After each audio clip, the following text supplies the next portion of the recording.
Ukraine और रसिया का लड़ाई हो रहा था और भारत के बच्चे वहां फंसे हुए थे। मोदी जी ने फोन किया पुतिन जी को, रसिया के राष्ट्रपति को, युद्ध रोक दो।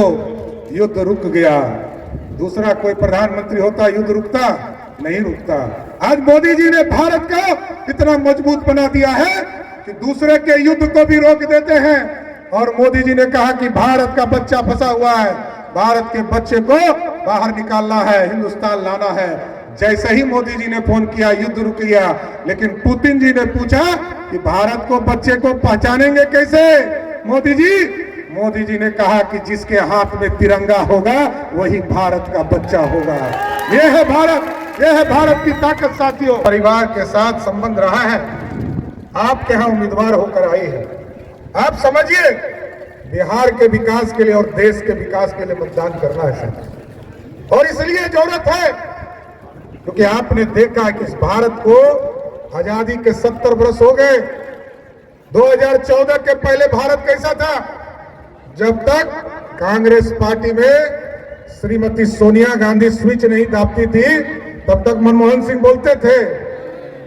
आज एक मजबूत प्रधानमंत्री देश को मिला है सर। और अर्थव्यवस्था में जैसा चिराग जी ने बताया, दुनिया में हम 12वें स्थान पर थे साथियों। लेकिन जब प्रधानमंत्री नरेंद्र मोदी जी आए, इनके नेतृत्व में भारत 12वें स्थान से अंग्रेजों को हराकर, जिसने हम पर गुलामी कराया, उस अंग्रेज को हराकर हम 5वें स्थान पर स्थापित हो गए। अब भारत श्रेष्ठ हो रहा है। और आज पैसा हमारे पास है, दुनिया को हमारे पास आना पड़ता है। दुनिया को दिखाई दे रहा है कि भारत कैसे बढ़ रहा है। याद कीजिए साथियों, इस भारत को लोग सोने की चिड़िया कहते थे और कहते थे कि जब चलोगे भारत लूटने का काम करेंगे। कभी मुगल आए, उसने भारत को लूटने का काम किया। कभी अंग्रेज आए, उसने भारत को लूटने का काम किया। कई मोहम्मद गजनी टाइप के लोग भी आए जिसने हमारे मंदिरों को लूटने का काम किया। लेकिन मोदी जी ने कहा अब सोने का चिड़िया नहीं बनाना है, अब सोने का शेर बनाना है जो दुनिया में दहाड़ने का काम कर सके। ये भारत आगे बढ़ रहा है। लोग आएंगे आपके पास, बीच में कहेंगे हमने ये किया वो किया, लेकिन उनसे पूछिएगा, कांग्रेस पार्टी ने 55 साल तक देश पर राज किया साथियों। इस देश के मूलभूत सुविधा भी आप तक नहीं पहुंचा, ना रोड पहुंचा, ना पानी पहुंचा, ना घर पहुंचा। लेकिन मोदी और नीतीश कुमार की सरकार ने तय कर दिया है, आज लगभग 4 करोड़ 20 लाख लोगों को पक्का मकान इस देश में मिल चुका है साथियों। बिहार में 55 लाख लोगों को पक्का मकान मिला है। अब मोदी जी और नीतीश जी की गारंटी है 2025 में जब एमएलए के चुनाव में आपके यहां आएंगे तो जितने भी गरीब हैं उनको आश्वस्त करते हैं, जिनके घर के ऊपर पक्का मकान नहीं है उनको पक्का मकान देने का काम मोदी और नीतीश कुमार की सरकार करेगी। और ठीक कहा, रामविलास पासवान जी के साथ मैं इस इलाके में आता था और कई बार हमको बताते थे कि नानी घर हमारा इस इलाके में, क्योंकि हम खगड़िया से जुड़े रहे और खगड़िया और ये जो इलाका है पूरी तरह जुड़ा हुआ है। और आज हमें गर्व से कह सकते हैं कि नीतीश कुमार जी और मोदी जी की सरकार ने खगड़िया और इस पूरे दरभंगा के पाट को, कुशेश्वर स्थान को जोड़ने का काम किया। और साथियों, मैं देखता था कि जो मूलभूत सुविधा है, सड़क हो, पानी हो, बिजली हो, ये सिर्फ वादे थे। लेकिन मोदी जी जब सरकार में आए साथियों, मोदी जी ने 2014 में कहा कि 2018 तक गांव-गांव बिजली पहुंचाने का काम करेंगे। आदरणीय नीतीश कुमार जी ने बढ़कर कहा कि मोदी जी और नीतीश जी मिलकर घर घर तक बिजली पहुंचाने का काम करेंगे। और पहुंचा कि नहीं साथियों? गांव-गांव, घर घर तक बिजली पहुंचाने का काम किया।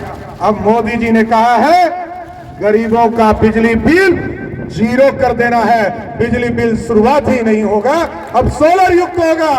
पूरे देश में करोड़ों घरों में, गरीबों के घर में सोलर युक्त योजना चलाने का काम किया जाएगा सर। लेकिन लोग कहते हैं, लोग जब ठीक कहा चिराग जी ने, लोग कहेंगे कि संविधान खतरे में है, आरक्षण खतरे में है। अरे भाई, आप तो 15 साल तक बिहार के मुख्यमंत्री रहे, किसी को आरक्षण नहीं दिया, ना दलितों को, ना पिछड़ों को, ना अति पिछड़ों को। याद कीजिए 2001 का मुखिया का चुनाव, 2002 का नगर निकाय का चुनाव, किसी को आरक्षण नहीं था साथियों। ना दलित को था, ना अति पिछड़े समाज को था, ना स्वर्ण समाज में किसी वर्ग को आरक्षण देने का काम लालू प्रसाद जी ने किया।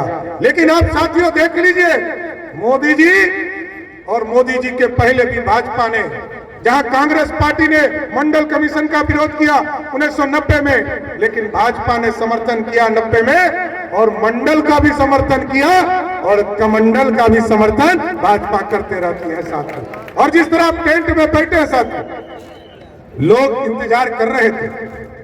पूरे देश में 4 करोड़ लोगों को जब पक्का मकान मिल रहा था, तो प्रभु श्री राम अयोध्या में इंतजार कर रहे थे अपने टेंट में बैठ करके, हमको भी भव्य राम मंदिर मिले चलो।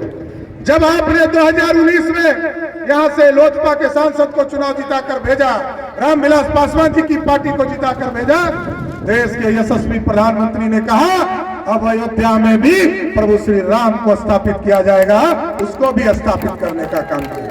और साथियों, अब हम लोगों ने भी तय किया, अयोध्या में जन्म हुआ था प्रभु श्री राम का, वहां पर भगवान राम स्थापित हो गए, और हम लोग तो माता जानकी के जन्म स्थान पर हैं। हम लोग ने भी तय किया है कि सीतामढ़ी में मां सीता का एक भव्य सीता मंदिर बनाने का काम किया जाएगा। इसलिए आज लोग पूछते होंगे कि हम राम भगवान के ही नाम पर वोट मांगते हैं, लेकिन साथियों हम काम भी करते हैं। घर घर शौचालय पहुंचाने का काम मोदी सरकार ने किया, बिजली पहुंचाने का काम मोदी सरकार ने किया, घर घर पेट में अनाज पहुंचाने का काम भी मोदी सरकार ने किया। एक बार हाथ उठाइए तो जिनको जिनको 5 किलो अनाज मिल रहा है साथियों। अब मोदी और नीतीश कुमार ने तय किया है, जिनको जिनको 5 किलो अनाज मिल रहा है, अब उनका 5 लाख तक का किसी भी हॉस्पिटल में इलाज मोदी और नीतीश कुमार मुफ्त कराने का काम मोदी सरकार करेगी साथियों। यह है पूरा विश्वास। भारत के लोगों के लिए गरीब कल्याण का काम किया जा रहा है, युवाओं के लिए काम किया जा रहा है, और किसानों के लिए काम किया जा रहा है। किसानों को 6,000 रुपया प्रत्येक साल उनके खाते में सीधे देने का काम किया जा रहा है। और कांग्रेस पार्टी वाले लोग आएंगे, उनसे पूछिएगा, स्वर्गीय राजीव गांधी जी कहते थे कि जब मैं 100 रुपया दिल्ली से भेजता हूं तो कुशेश्वर स्थान पहुंचते पहुंचते 15 रुपया हो जाता है। लेकिन आज गर्व से कहता हूं कि मोदी जी ने तय कर दिया है, दिल्ली से 100 रुपया भेजूंगा और गरीबों के खाते में 100 रुपया पहुंचेगा। यह मोदी की गारंटी है साथियों। लेकिन आप साथियों समझिए, सबने कहा यह देश का चुनाव है, और देश के चुनाव में आपका योगदान बहुत महत्वपूर्ण है। लोकतंत्र में, क्योंकि आप वोट देंगे तभी संभवी यहां से चुनाव जीत कर जाएंगे, और जैसे ही यहां पर 13 तारीख को आप मतदान करेंगे, वैसे ही 4 जून कर चुनाव जीत कर जाएंगी संभवी, तो देश में यशस्वी प्रधानमंत्री जी फिर से स्थापित होंगे और भारत बढ़ने लगेगा। भारत कैसे बढ़ता हुआ दिख रहा है साथियों? दुनिया में डंका बज रहा है कि नहीं बज रहा है? आपसे याद कीजिए। इसलिए हम आग्रह कर रहे हैं, निवेदन कर रहे हैं, भारत को श्रेष्ठ बनाना है, और आदरणीय नीतीश कुमार जी के नेतृत्व में भी बिहार को श्रेष्ठ बनाना है। चिराग पासवान जी के भी हाथों को मजबूत करना है, जीतन राम मांझी जी के भी हाथों को मजबूत करना है, और उपेंद्र कुशवाहा जी के भी हाथों को मजबूत करना है। तो हम लोगों का स्पष्ट संदेश है, ये जो 3 माफिया गांव में घूमते हैं ना, शराब माफिया गांव गांव शराब बेचता है, ये शराब माफिया, बालू माफिया और जमीन, गरीबों का जमीन हड़पने का काम करता है। एकदम अस्वस्थ रहिए, या तो उसको दरभंगा के जेल में डालेंगे, नहीं तो नेपाल भागने के लिए मजबूर करेंगे साथियों। इसलिए सभी लोगों से यही आग्रह और निवेदन करते हुए अपनी बातों को विराम दूंगा। एक एक वोट 13 तारीख को संभवी जी को चुनाव जिताकर भेजिए, और फिर से मोदी जी को चुनाव जिताकर देश का प्रधानमंत्री बनाइए। तो जिताइएगा ना?